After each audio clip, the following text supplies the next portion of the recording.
Tuntutan pembayaran balik GST berjumlah 4.006 bilion ringgit selesai.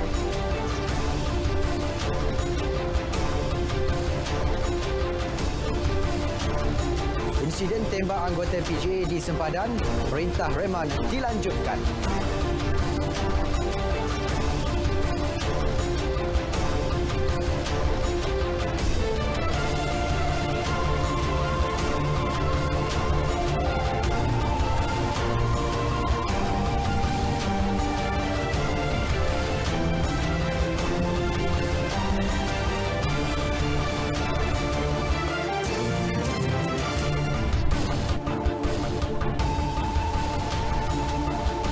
Assalamualaikum dan salam sejahtera. Berita wilayah bersama saya Syairul Islam membawa perkembangan berita terkini seluruh negara.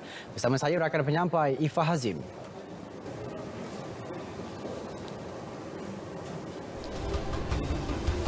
Baik, terima kasih Syairul. Selangor, Sabah dan Sarawak akan bersama berita wilayah petang ini. 15 kali dilanda banjir, sesuatu yang luar biasa. Wartawan RTM Selangor mendapatkan penduduk terjejas yang menggesa kerajaan negeri mencari penyelesaian. Lintas langsung Sarawak memfokus kepada pelan induk pembangunan Miri selain mendapatkan perkembangan banjir di Bintulu. Manakala Sabah melihat manfaat skim bantuan pengusaha industri pelancongan. Kita langsung bersama Samsia Samsi, Bumawin dan Enisia Daulus seketika nanti.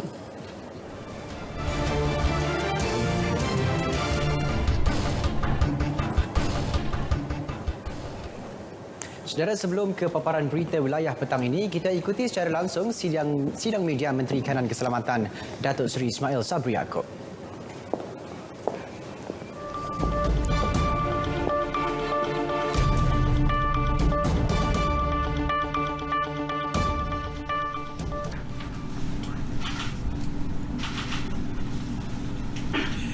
Bismillahirrahmanirrahim. Assalamualaikum warahmatullahi wabarakatuh dan salam sejahtera kepada seluruh rakyat Malaysia yang dikasihi sekalian. Hari ini merupakan hari ke-260 PKP dilaksanakan dan hari ke-175 PKPP dilaksanakan di seluruh negara. Sedar tak sedar, sejak PKP mula dilaksanakan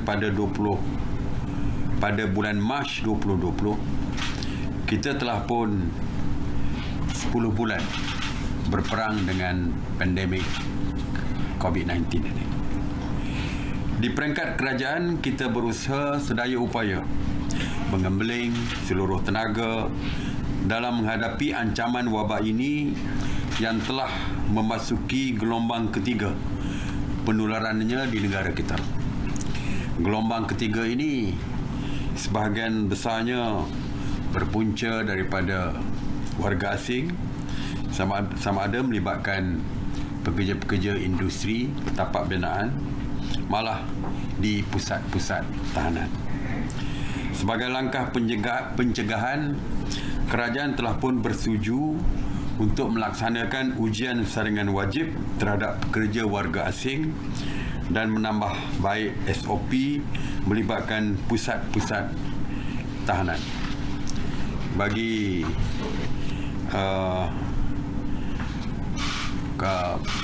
saringan test ataupun saringan seperti yang saya umumkan bermula semalam, ya. Dan saya akan laporkanlah dari segi perkembangannya. Kerajaan juga telah menguatkuasakan Akta Standard Minimum Perumahan dan Kemudahan Pekerja 1990 ataupun Akta 446 dengan mengambil tindakan terhadap majikan yang gagal menyediakan kemudahan perumahan seperti yang ditetapkan di bawah Akta 446. Salah satu punca cepatnya merebak COVID-19 ini, virus ini di kalangan pekerja asing kerana kedudukan rumah mereka atau tempat tinggal mereka yang terlalu bersesak-sesak. Kita dimaklumkan oleh Kementerian Sumber Manusia, pemeriksaan sedang giat dilaksanakan di seluruh negara mengenai tempat tinggal pekerja-pekerja warga asing ini, dan sehingga kini 21 kertas siasatan telah pun dibuka terhadap majikan-majikan yang gagal mematuhi Akta 446 ini. Kerajaan juga sedar bahawa cabaran paling besar adalah di dalam rangka strategi yang dapat mengimbangkan antara kesan kesihatan, keselamatan serta ekonomi rakyat negara ini.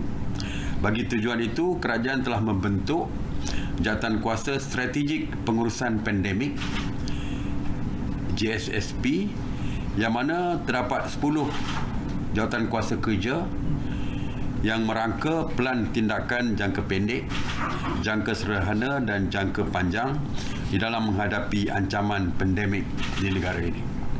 Draft pelan tindakan itu telah pun dibentangkan pada sidang khas MKN yang dipengusikan oleh Yang Amat Berhormat Perdana Menteri pada hari Isnin 30 November 2020. InsyaAllah dokumen yang lengkap akan dilancarkan sebagai rujukan atau garis panduan di dalam menghadapi krisis ataupun pandemik bukan saja untuk COVID-19 tetapi pandemik lain. Seperti biasa, saya akan melaporkan tentang tindakan Task Force Operasi Pematuhan.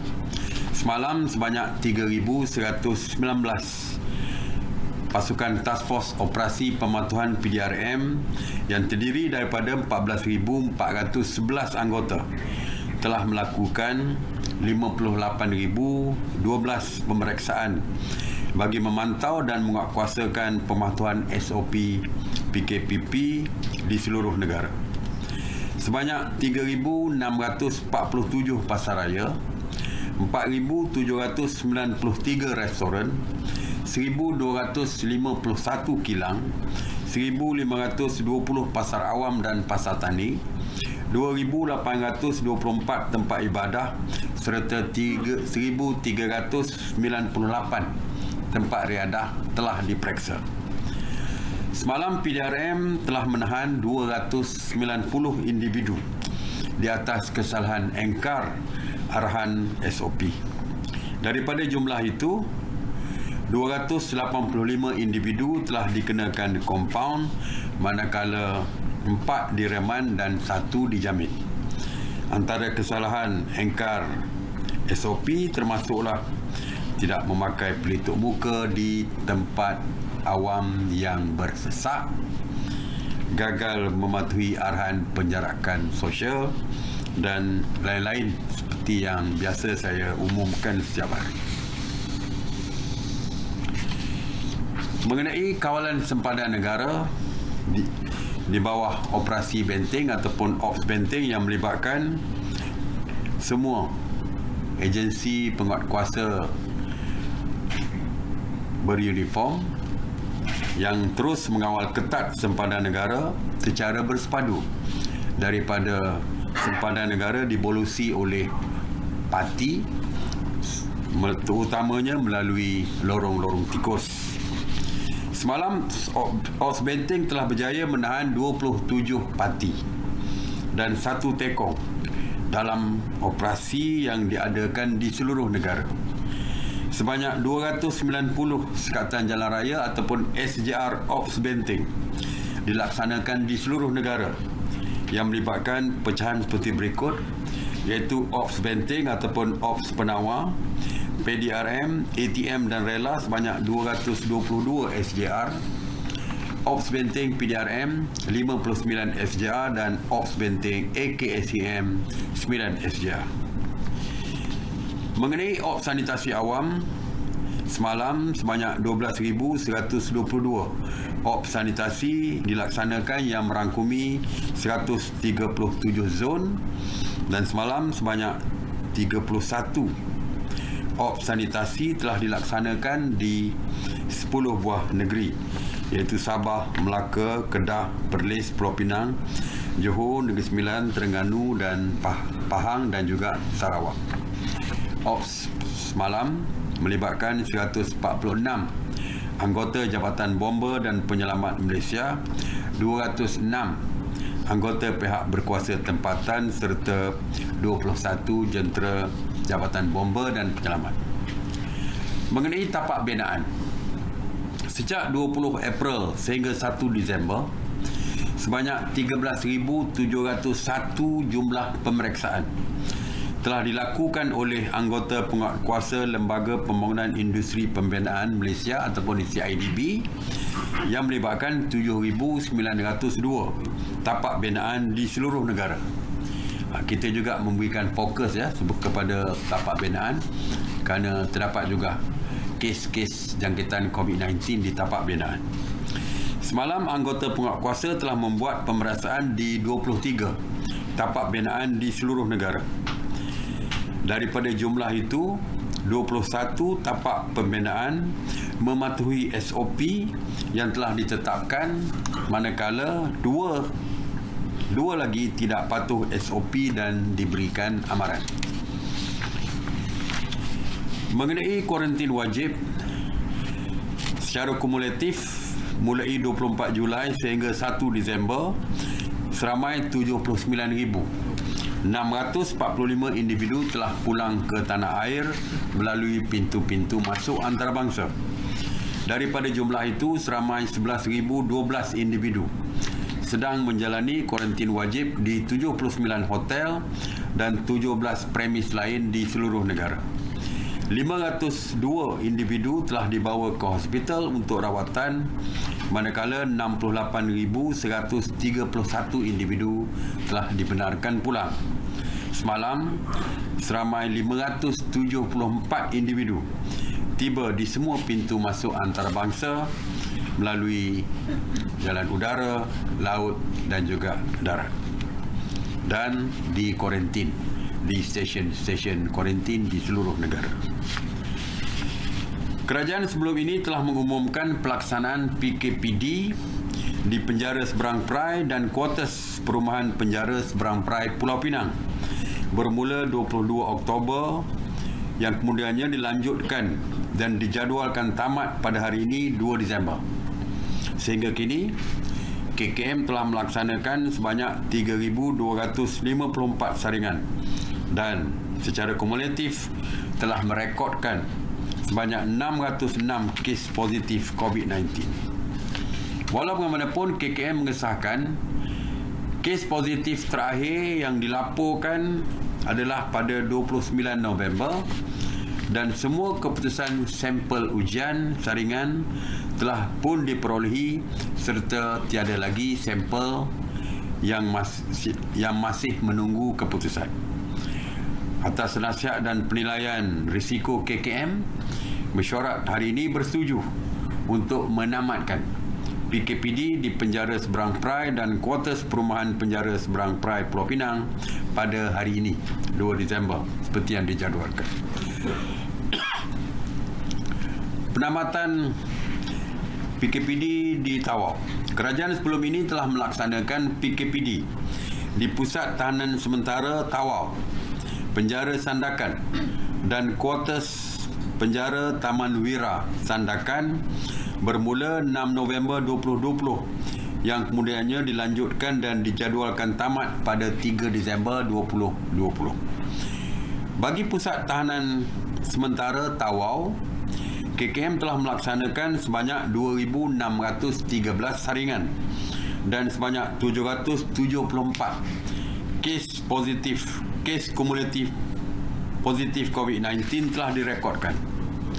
Walau bagaimanapun, KKM mengesahkan kes terakhir yang dilaporkan adalah pada 30 November 2020 dan tiada lagi sampel saringan yang sedang menunggu keputusan. Manakala bagi kawasan penjara Sandakan dan kuartus penjara Taman Wira Sandakan, KKM telah membuat 1,809 ujian saringan dan sebanyak 799 jumlah kes kumulatif positif COVID-19 telah direkodkan di kedua-dua lokaliti ini. Walau bagaimanapun, KKM mengesahkan kes terakhir yang dilaporkan adalah pada 27 November 2020 dan tiada lagi sampel saringan yang menunggu keputusan. Atas nasihat dan penilaian risiko oleh KKM, Mesyuarat hari ini bersetuju untuk menamatkan PKPD di Pusat Tahanan Sementara Tawau, Penjara Sandakan dan kuartus Penjara Taman Wira Sandakan pada 3 Disember 2020. Kerajaan juga sebelum ini telah mengumumkan pelaksanaan PKPD di Kampung Nahaba dan Kampung Tegudon, Kota Belud, Sabah bermula 20 November hingga 3 Disember. Sehingga kini, KKM telah melaksanakan sebanyak 830 saringan di Kampung Nahaba dan 139 ujian saringan di Kampung Tegudon.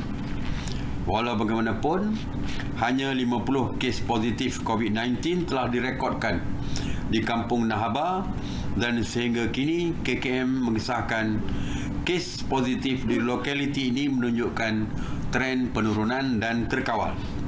Atas nasihat dan penilaian risiko KKM, mesyuarat hari ini bersetuju menamatkan PKPD di Kampung Nahaba dan Kampung Tegudon, Kota Belud pada 3 Disember seperti mana yang dijadualkan. Kerajaan sebelum ini juga telah melaksanakan Perintah Kawalan Pergerakan Diperketatkan ataupun PKPD di Zon B dan Zon C, Taman Meru 2C, Ipoh, Perak bermula 20 November sehingga 3 Disember. KKM telah melaksanakan sebanyak 1,793 saringan dan sebanyak 66 kes positif COVID-19 telah direkodkan di lokaliti ini. Sehingga kini KKM telah mengesahkan masih terdapat baki sampel saringan yang masih belum mendapat keputusan. Oleh itu, atas nasihat KKM dan juga di atas penilaian risiko yang mereka lakukan, mesyuarat hari ini bersetuju untuk melanjutkan PKPD di Zon B dan Zon C Taman Meru 2C Ipoh, Perak selama 7 hari lagi bermula 4 Disember sehingga 10 Disember 2020. Okey, saya buka kepada soalan.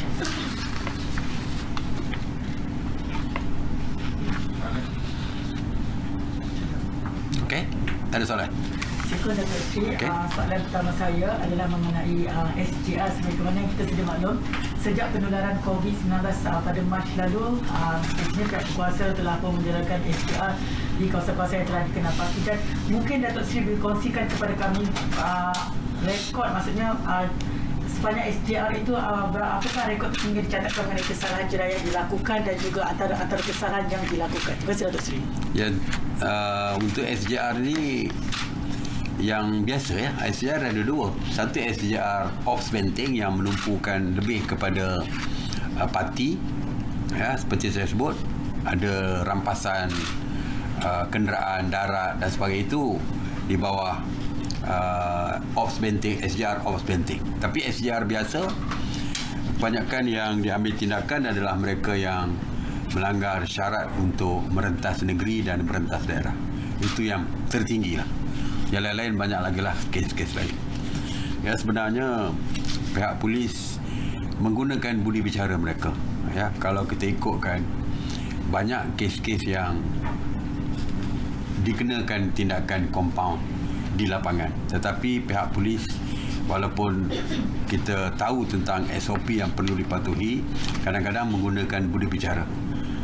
Kadang-kadang menasihat dan kadang-kadang memberi amaran kepada pemandu-pemandu. Ya. Jadi saya harap kita semua patuh kepada SOP, kerana seperti saya kata, walaupun mereka menggunakan budi bicara, tapi kadang-kadang terpaksa mengenakan tindakan. Jadi kita tak perlulah diambil tindakan, kerana kita sendiri boleh mengelakkan untuk diambil tindakan. Selain rentas negeri yang dicatatkan tinggi itu, mungkin ada yang jenayah-jenayah lain macam merompak, mencuri ataupun... Itu lain. Itu bukan berkaitan dengan SOP lah. Yang SOP itu yang paling tinggi sekali. Okey. Okay, next. Assalamualaikum Datuk Seri, Farhan daripada Guna Maaf. Soalan saya berkenaan dengan pendidikan. Banyak aduan dan saranan disuarakan rakyat kepada kerajaan untuk membenarkan perpustakaan awam di kawasan PKPB syarat untuk beroperasi bagi memudahkan pelajar mendapat akses internet dan bahan rujukan, terutama bagi persediaan pada SPM. Jadi adakah kerajaan bersedia untuk meneliti saranan ini? Itu di kawasan PKPB ya? Okey. Di kawasan PKPB, seperti kita tahu yang indoor ni, perhimpunan di dalam kawasan tertutup ini adalah tidak dibenarkan. Ya.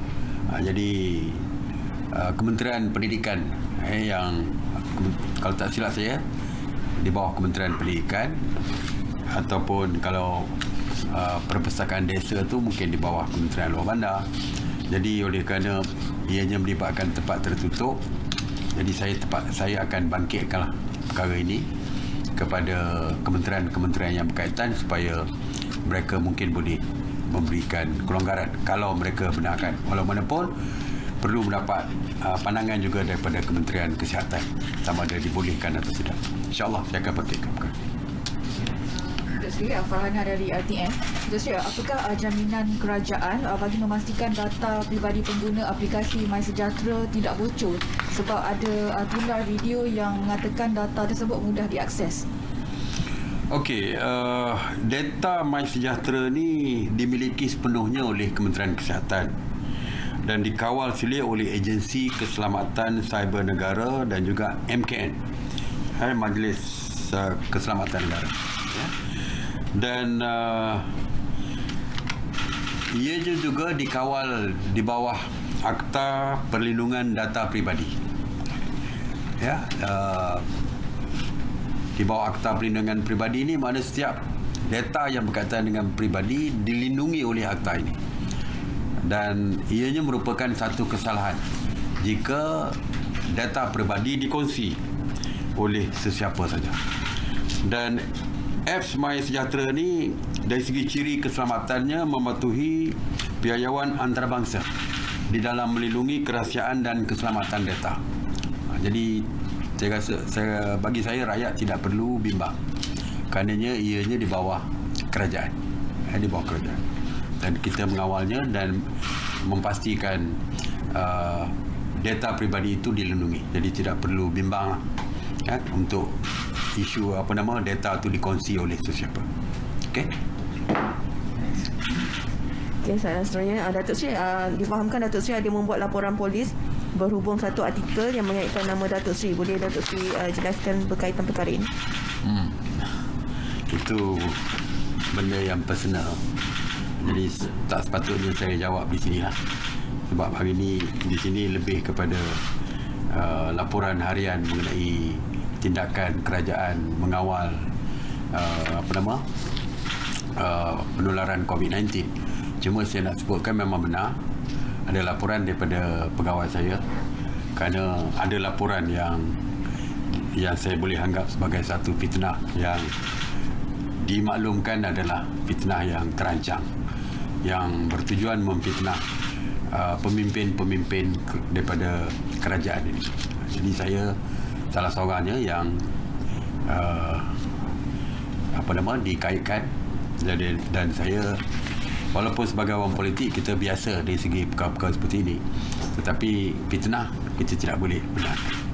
Jadi memang telah pun dilaporkan kepada pihak polis. InsyaAllah kita serahkan kepada pihak polis. Jadi saya tak nak elaborate apa-apa kerana ianya melibatkan pribadi saya. Alright? Terima kasih. Assalamualaikum warahmatullahi wabarakatuh.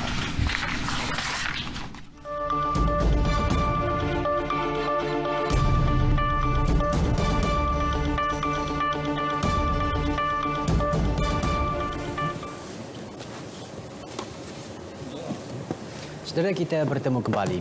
Perintah reman terhadap suspek utama bersama 3 lagi individu lain yang terbabit dalam serangan ke atas 2 anggota pasukan gerakan ARM PGA di Padang Besar pada 24 November lalu dilanjutkan antara 6 dan 7 hari lagi bermula hari ini. Perintah lanjutan reman dikeluarkan Timbalan Pendaftar Mahkamah Tinggi Kangar Siti Nurhasliza Malali. Suspek utama warga tempatan berusia 45 tahun bersama seorang lagi suspek warga Thailand disambung reman selama 7 hari sehingga 8 Disember depan. Manakala 2 lagi suspek warga tempatan turut disambung reman selama 6 hari yang berakhir 7 Disember depan. Keempat-empat suspek berusia antara 26 hingga 45 tahun terbabit yang berpakaian lokap dan bergari tiba di Kompleks Mahkamah Kangar pada pukul 9 pagi. Lanjutan reman bagi membolehkan polis melengkapkan siasatan terhadap kes berkenaan mengikut Seksyen 302 dan 307 Kanun Keseksaan. Sehingga kini polis menahan 22 individu termasuk dalang utama penyeludupan daun ketum yang berkait insiden tembakan itu. Dalam pada itu, 9 pendatang asing tanpa izin parti yang baru tiba di Bandar Penawar Kota Tinggi Johor ditahan pagi tadi. Mereka ditahan pada pukul 2.20 pagi dan 8.15 pagi di ladang Sungai Tengah. Markas Divisyen Ketiga Infanteri Malaysia menerusi satu kenyataan berkata, tangkapan itu melibatkan 7 lelaki dan 2 wanita berusia 24 hingga 45 tahun. Mereka dibawa menjalani ujian saringan COVID-19 sebelum diserah kepada Jabatan Imigresen.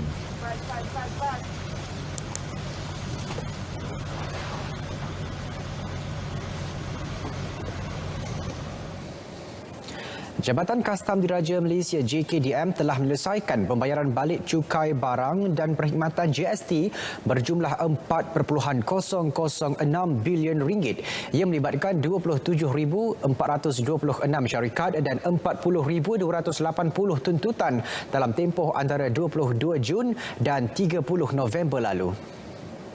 Ketua Pengarah Kastam, Datuk Seri Abdul Latif Abdul Kadir berkata masih terdapat 82,517 tuntutan pembayaran balik GST tidak dapat diproses dan dibayar. Ia melibatkan 48,225 syarikat dengan nilai tuntutan berjumlah 1.316 bilion ringgit. Antara masalah utama yang dihadapi oleh JKDM untuk memproses tuntutan ini adalah kerana penuntut gagal memberi maklum balas bagi mengemukakan dokumen yang dikendaki dan maklumat bank yang tidak sah. Keadaan ini berlaku disebabkan penuntut tidak mengemaskinikan maklumat pendaftaran syarikat seperti alamat perniagaan, nombor telefon dan email dalam sistem MyGST yang menyebabkan notis dan surat pemakluman tidak sampai ke pengetahuan penuntut. Beliau bercakap pada sidang media di Putrajaya. Bagi urusan tuntutan, pihaknya meminta syarikat-syarikat yang masih belum menerima tuntutan bayaran balik GST mengemaskini maklumat pendaftaran dan maklumat bank dalam Taxpayer Access Point TAP MyGST atau hubungi JKDM melalui email tertera. Pada 15 Jun lalu, Menteri Kewangan Tengku Datuk Seri Zafrul Tengku Abdul Aziz berkata, pembayaran balik GST akan dibuat mulai 22 Jun 2020 dan pembayaran kepada semua penuntut dijangka selesai selewat-lewatnya Disember ini. Pusat Pemindahan Sementara PPS menempatkan penduduk terjejas banjir terakhir di Terengganu telah ditutup sepenuhnya. Penutupan pada pukul 10.30 pagi tadi menyaksikan banjir di negeri itu yang bermula 23 November lalu surut sepenuhnya. Ketua Sekretariat Pengurusan Bencana Negeri, Lieutenant Colonel Pertahanan Awam Cik Adam A. Rahman berkata, PPS SMK Mercang beroperasi agak lama disebabkan banjir termenung. Cuaca yang baik sejak Ahad lalu membolehkan mereka pulang ke kediaman hari ini.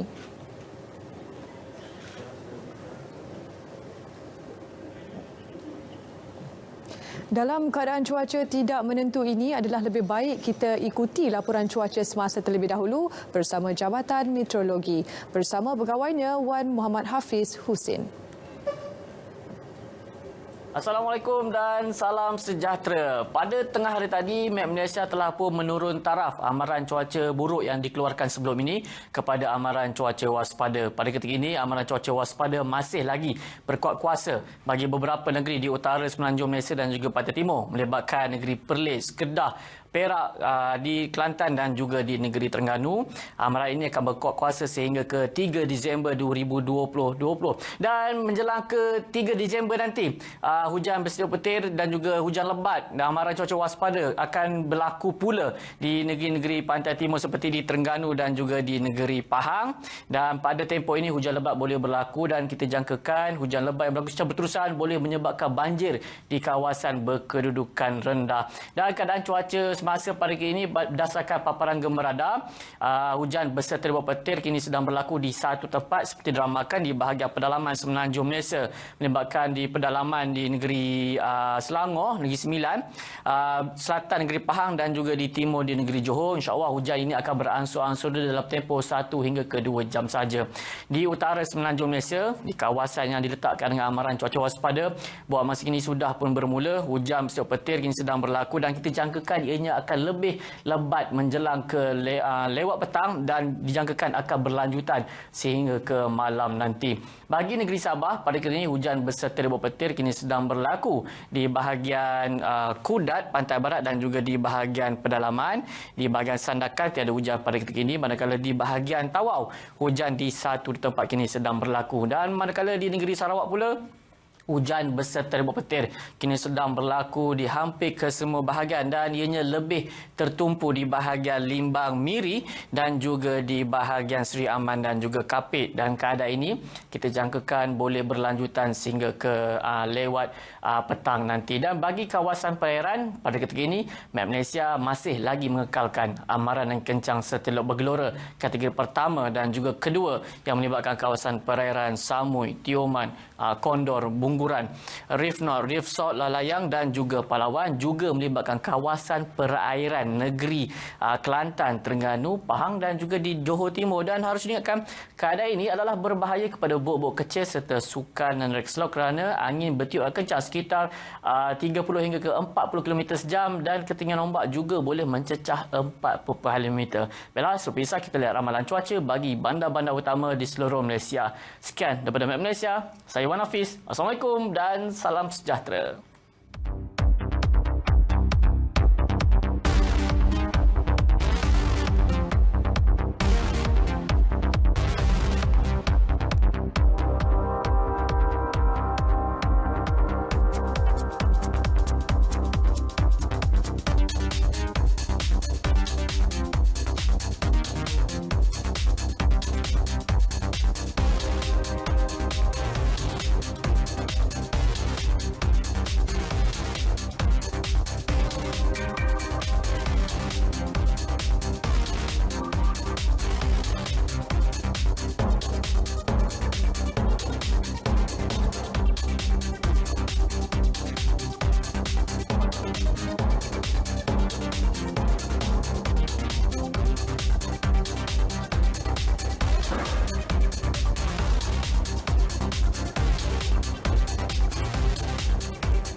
Baik, terima kasih Hafiz dari Met Malaysia. Di Jalan Teratai Meru Klang juga kerap berlaku banjir. Apabila tiba hujan, penduduk mula resah dan bimbang. Samsia Samsi yang akan melintas langsung untuk kemaskini negeri Selangor hari ini membawakan laporan itu. Silakan Samsia. Betul Ifah, kira-kira 15 kali setahun dilanda banjir. Penduduk Taman Perumahan di Jalan Teratai Meru Klang merayu pihak bertanggungjawab mengambil tindakan segera bagi menyelesaikan masalah yang dihadapi mereka sejak 2014. Banjir kilat yang kerap berlaku membuatkan penduduk tertekan berikutan kerosakan harta benda sehingga terpaksa menanggung kerugian yang tinggi. Kejadian banjir dihadapi 5 buah taman sepanjang jalan tersebut iaitu Taman Meru Utama, Taman Daya Maju, Taman Bayu, Taman Meru Jaya dan Taman Meru Utama 5. Lebih memburukkan apabila air longkang di kawasan perumahan mereka tidak mengalir sehingga menjadi punca banjir kilat. Penduduk mendakwa setiap kali hujan mereka kebimbangan kerana air naik pada bila-bila masa sehingga mengakibatkan barang elektrik dan perabot rosak, malah turut membawa bersama haiwan berbisa seperti ular tedung dan lipan. Bomba sampai datang 3 kali ke rumah saya. Nak cari ular tak jumpa.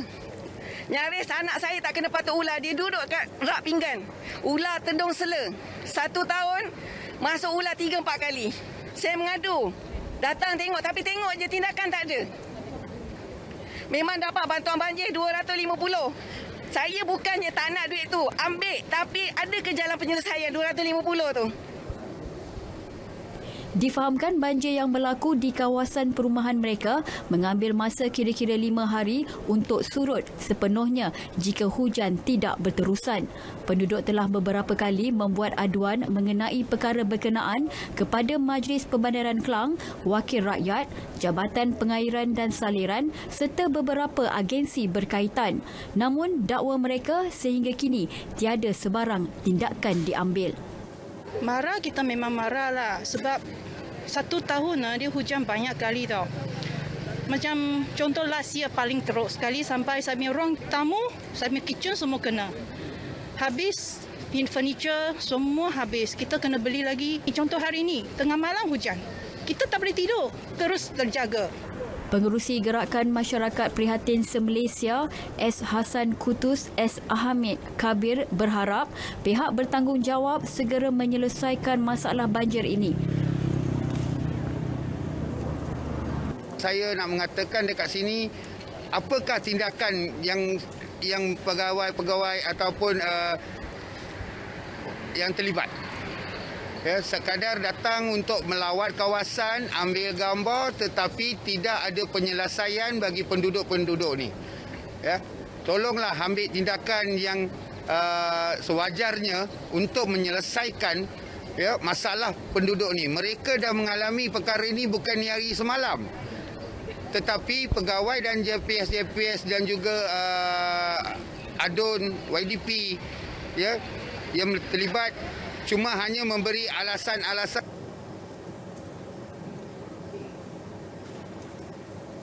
Pelbagai cara dilakukan untuk membantu golongan terjejas sepanjang tempoh Perintah Kawalan Pergerakan PKP. Ambil jika perlu, sumbang jika mampu. Itu slogan UMNO bahagian Sepang yang mengambil inisiatif menyediakan gerobok ikhlas bagi membantu mereka yang memerlukan.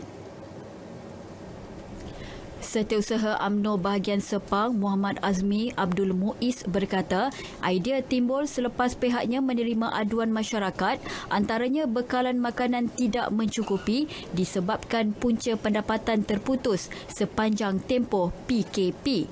Gerobok ini telah ditubuhkan 2 minggu lalu dan dianggarkan 500 penerima sudah menerima manfaat daripada hasil sumbangan. Kita kepada mereka yang terjejas disebabkan pandemik COVID-19 ini datang ke pejabat. Kita buka daripada pagi pukul 10 pagi hingga 3 petang saja dan insyaAllah kita akan bantu. Kerana ramai di Sepang ni yang terjejas akibat pandemik ini. Ada yang kena buang kerja, ada yang tak kerja dan sebagainya. InsyaAllah kita akan bantu semampu yang kita boleh. Bagi penerima, mereka sangat bersyukur dengan bantuan yang diterima. Bagi saya, dengan ada gerobok ikhlas ini, memudahkan rakyat ataupun warga negara kita yang dalam kesusahan sepanjang PKP ini. Dapatlah membantu, tak banyak pun sikit boleh membantu. Terjejas jugalah. Lagi pula suami kerja seorang kan. Memang terjejas lah. Anak 3. Lepas tu saya duduk dengan mak saya. Baguslah.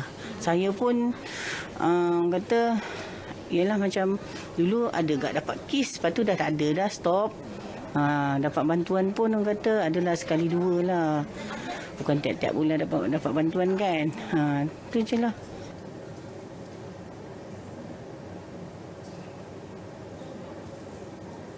Warga emas yang uzur dan orang kurang upaya OKU antara golongan yang paling terkesan akibat PKP. Menyedari kesukaran itu, Badan Bukan Kerajaan NGO Selangor menyantuni mereka di sekitar Kelang menerusi sumbangan berupa barangan keperluan asas. Mereka yang menerima sumbangan ini mempunyai pelbagai komplikasi penyakit seperti kanser limfoma tahap 4 dan ketumbuhan dalam otak. Malah sumber pendapatan keluarga juga terhad bagi menampung keperluan harian dan perubatan. Nak menampung kehidupan anak belajar, makcik pun tak kerja. Kadang makcik pun sebenarnya kalau ikutkan kena buat rawatan masa tu, tapi terpaksa berkorban demi pakcik sebab yalah nak mengharungi 2 orang anak ni kan. Ini pun kekurangan maksudnya. Sampai kami pun yalah banyaklah macam-macam lah kami minta tolong sana, minta tolong sini kan. Tengok adik-beradik sampai muka pun dah naik malu dah rasanya. Sementara itu, Pengerusi Pusat Pemulihan Dalam Komuniti PDK Bandar Botanik Klang, Datuk Nur Syahbudin Munir berkata, pihaknya akan membantu mendapatkan bantuan Jabatan Kebajikan Masyarakat serta menyumbang keperluan harian. Kami juga hari ini mendapatkan maklumat serta memberi beberapa sumbangan dan keperluan untuk jangka masa yang sementara waktu dan yang untuk berterusan, dan kami akan sentiasa follow up lah untuk supaya mereka ini dalam keadaan selesa lah. Saya bersyukur hari ini kerana masyarakat di sini amat prihatin dan bekerjasama dengan kami NGO Negeri Selangor untuk menyerahkan bantuan dan memberi maklum balas keperluan-keperluan mereka yang memerlukan di sini lah. Sumbangan boleh disalurkan kepada akaun Maybank 162393794546 atas nama Nurul Ashalia Ahmad dan juga akaun CIMB 7627413602 atas nama Mulyana Mukmin. Sekian saja berita dari RTM Selangor. Kembali kepada Ifah. Baik, terima kasih Samsia. Banjir di Bintulu juga sudah pulih dengan penduduk sudah dibenar pulang ke kediaman masing-masing. Juga, apa pelan induk pembangunan terbesar Miri? Kita dapatkan butirannya bersama Buma Win di Kuching, Sarawak. Silakan Buma. Baik Ifah, terima kasih. Salam sejahtera dan salam hormat. Pusat Pembinaan Sementara PPS Dewan Suara Bintulu yang menempatkan penduduk terjejas banjir ditutup pukul 2 petang tadi selepas banjir telah surut di kawasan Ulu Segan. Kesemua 71 penduduk terjejas banjir yang membabitkan 25 keluarga telah pulang ke rumah masing-masing bermula 1 tengah hari. PPS Dewan Suara yang dibuka sejak Sabtu lepas ditutup secara rasminya oleh Residen Bintulu Jack Aman Luat.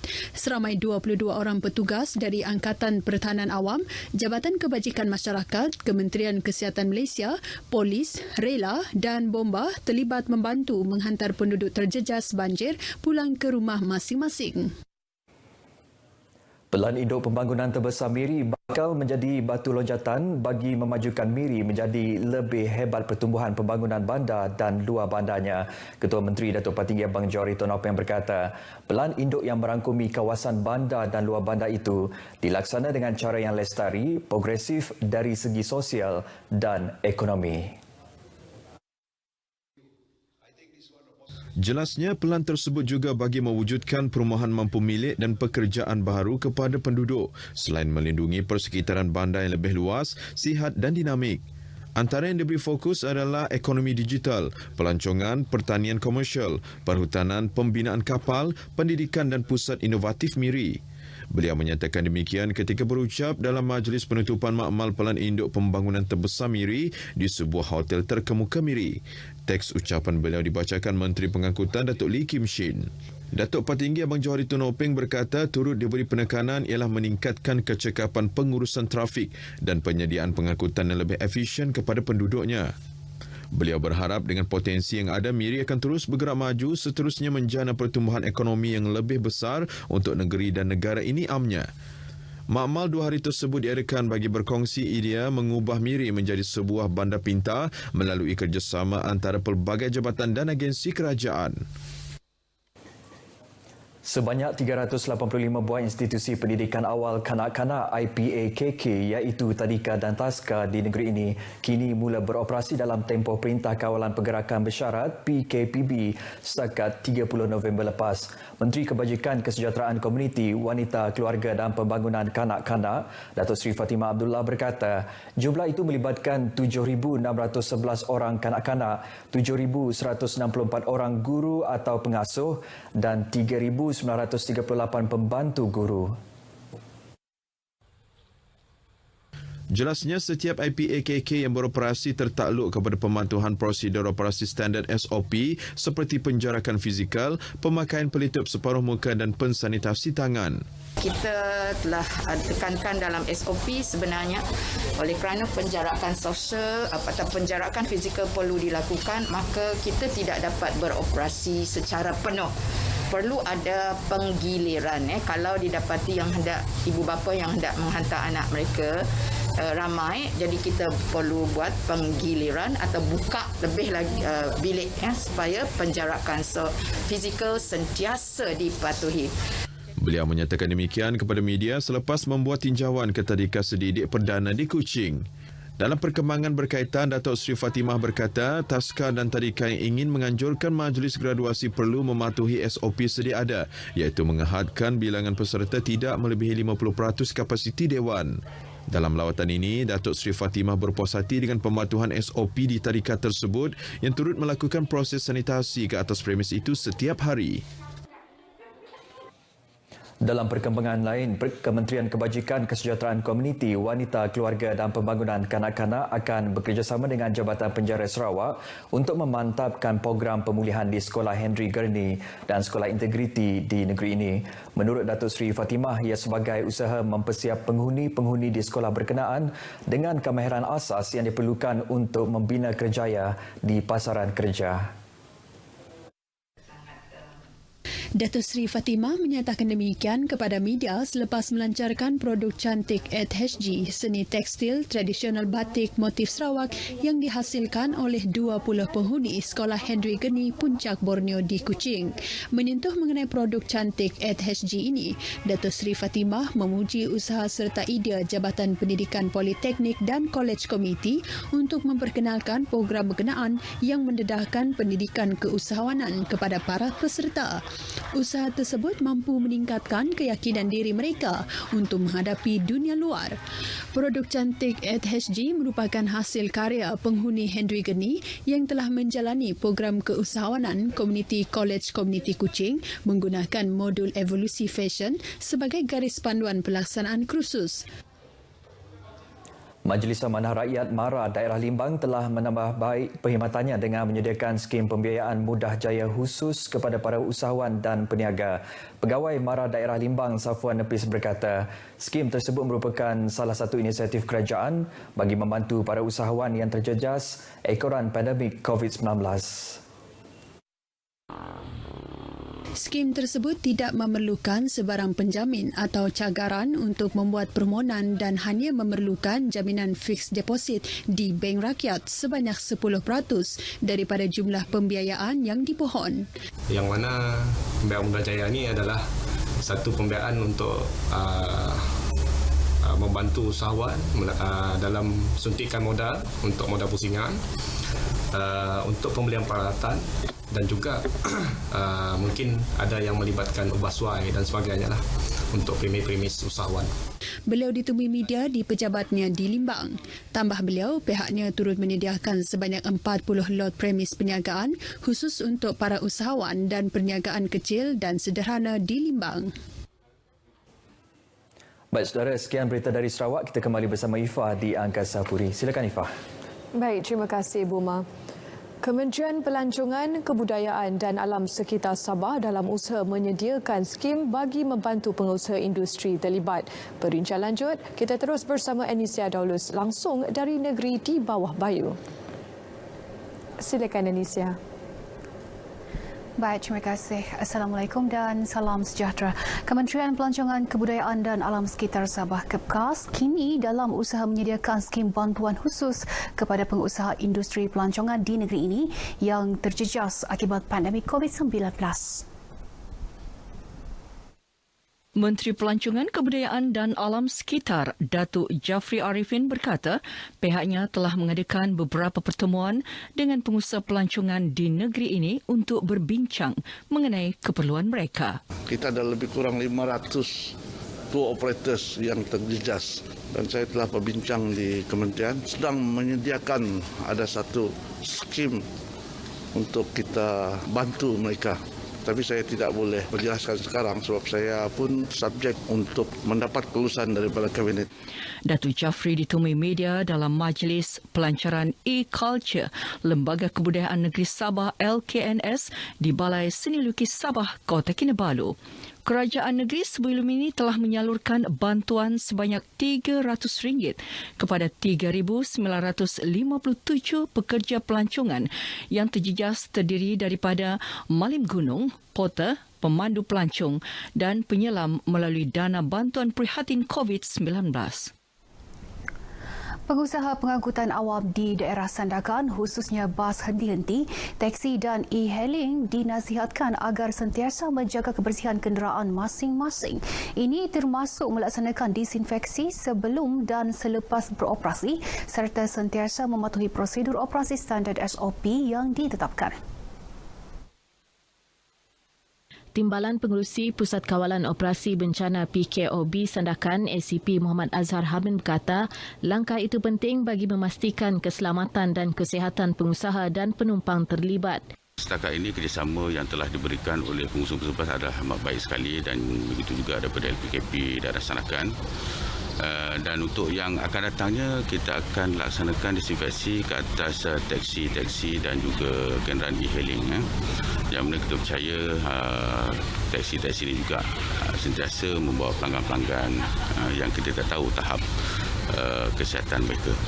ACP Muhammad Azhar yang juga Ketua Polis Daerah Sandakan ditemui media semasa meninjau proses disinfeksi lebih 60 bas henti-henti bagi laluan jalan utara di Bandar Maju Sandakan. Program berkenaan dilaksana Jabatan Bomba dan Penyelamat Malaysia JBPM Sandakan, Kementerian Kesihatan dan Majlis Perbandaran Sandakan MPS merupakan antara 5 inisiatif diwujudkan PKOB Sandakan dalam usaha mengekang penularan wabak COVID-19. Sementara itu, Ketua Cawangan LPKP Sandakan Muhammad Sofian Iting memaklumkan pematuhan SOP kalangan pengusaha bas henti-henti di Sandakan berada pada tahap baik. Secara keseluruhan terdapat sejumlah 518 bas henti-henti di Sandakan. Tengok dalam 80% memang mematuhi. Kita telah minta setiap pengusaha bas itu untuk menyediakan apa yang disarankan oleh MKN seperti menyediakan sanitize dan MySejahtera dalam bas masing-masing lah. Memang itu dipatuhi sepenuhnya lah. Menurut Sofian, pihaknya sedia bekerjasama dengan PKOB Sandakan untuk pelaksanaan proses disinfeksi kepada pengusaha teksi dan e-hailing selain bas sekolah dan bas ekspres apabila kedua-dua perkhidmatan berkenaan dibenarkan beroperasi semula. Dalam perkembangan lain, ACP Muhammad Azhar memaklumkan proses pemindahan tahanan warga asing yang telah tamat tempoh hukuman di penjara Sandakan ke Pusat Tahanan Sementara PTS Sibuga Sandakan ditangguhkan sementara waktu. Susulan pelaksanaan Perintah Kawalan Pergerakan diperketatkan PKPD di PTS berkenaan yang bermula hari ini hingga 15 Disember depan. Tahanan terlibat akan dikekalkan di penjara Sandakan sehingga PKPD di PTS Sibuga tamat. Pergerakan mereka yang telah bantuan yang telah tamat tempoh hukuman yang akan dihantar ke PTS, kita terpaksa tangguhkan dulu. Adalah tidak wajar kalau sekiranya tahanan yang daripada penjara yang untuk diusir kita masukkan ke PTS. Adalah lebih baik tahanan itu ditahan dulu di penjara sehingga PKPD di PTS itu ditamatkan. Menurut ACP Azhar, anggota polis, Angkatan Pertahanan Awam dan Rela telah ditugaskan untuk mengawal pintu masuk PTS tersebut dan pihaknya masih menunggu bantuan daripada anggota Angkatan Tentera Malaysia ATM. PKPD di PTS Sibuga membabitkan 1,209 individu terdiri daripada 1,104 tahanan dan 105 kaki tangan. Pelaksanaan PKPD ini bagi membolehkan Kementerian Kesihatan menjalankan ujian saringan kepada semua tahanan dan kaki tangan PTS Sibuga selepas berlaku peningkatan kes di pusat tersebut. Pusat Aktiviti Kanak-Kanak PAKK Kota Kinabalu yang merupakan projek rintis diusahakan Jabatan Kebajikan Masyarakat JKM Sabah dengan tabung kanak-kanak Pertubuhan Bangsa-Bangsa Bersatu UNICEF Malaysia akan dibuka semula selepas Perintah Kawalan Pergerakan Bersyarat PKPB berakhir. Pusat yang dibiayai sepenuhnya oleh UNICEF dengan peruntukan RM600,000 ini merupakan satu alternatif menangani isu kanak-kanak jalanan di sekitar Bandaraya Kota Kinabalu. Menteri Pembangunan Masyarakat dan Kesejahteraan Rakyat Sabah Insinyur Syahelmi Yahya berkata PAKK Kota Kinabalu mempunyai ruang selesa dan kondusif untuk kanak-kanak gelandangan melakukan aktiviti harian.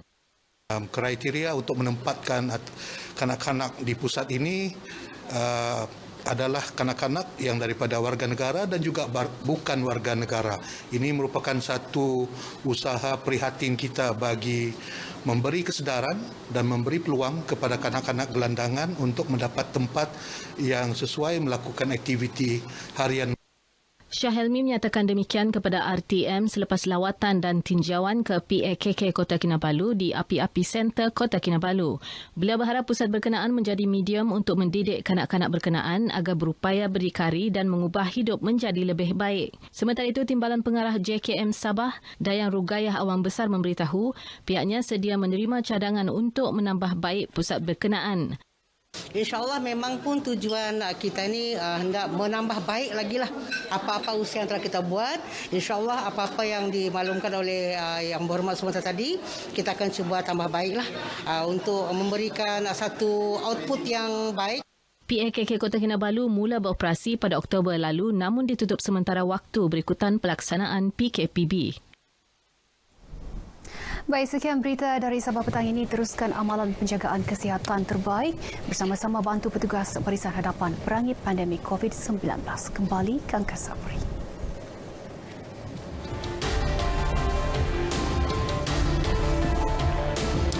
Baik Syairul, masyarakat kini sudah mula membiasakan diri dengan norma baharu dalam pelbagai aspek.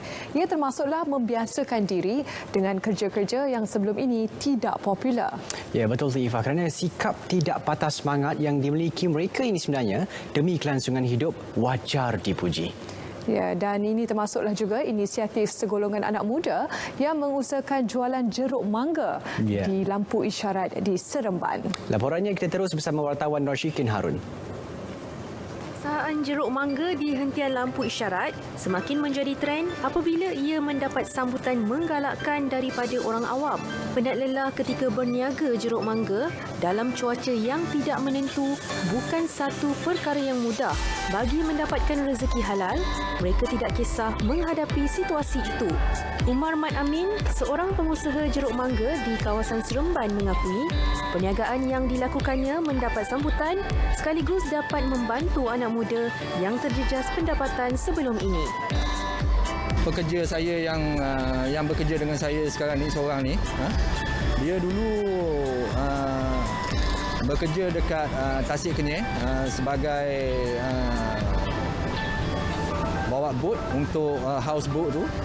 Disebabkan COVID ni bermula daripada awal-awal dulu, dia lebih kurang dalam 5 bulan dia tak bekerja.